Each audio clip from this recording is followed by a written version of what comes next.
Hello, is Misha Catríal na Nniuhónil nó Saracha mar bearannarm ed Ros na Rún agus tá main seala bhíine margheall go Ros na Rún a chuirtú aisteoirí nua go chrá a fé cuaig. Nis choile go le cuid agaí Somála faoi lád ag siúpa gobad ar néisteachtaí agus chuise sin smaoine me faoi néisteachtar ní héin fadó.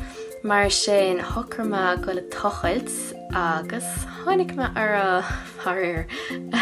So go atá sin seo is mo chuid amach tá mo chun breanú is ar tá prónarm go gáis bheit seáil ach oké, ra léin fan go bheice me. Éistin is lamsa. Ró áda atá má chursús leat. Ró áda tá má géisteach leat. Tá má brian dat chud leisceart a chirín. Ní fan dánach go níos mú. Cháil se arm. Cháil se go mór arm an chuí a ratú le an áfuidir. Okay. Oh. Okay, so tá go leor áirí le chuig bliana nús.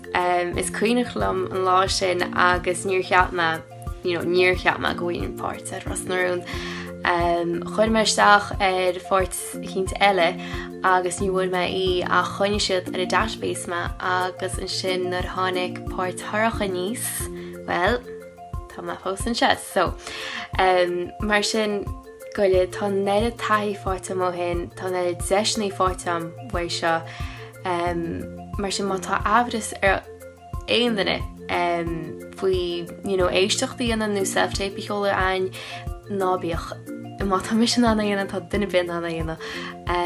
So goile tá mad gira clúisteáil bhaid chuilechana ach go háirithe bhaid féad is na stríochtaí, cearchadaí agus cuigadaí agus bhaid rá sna fichadaí agus stríochadaí.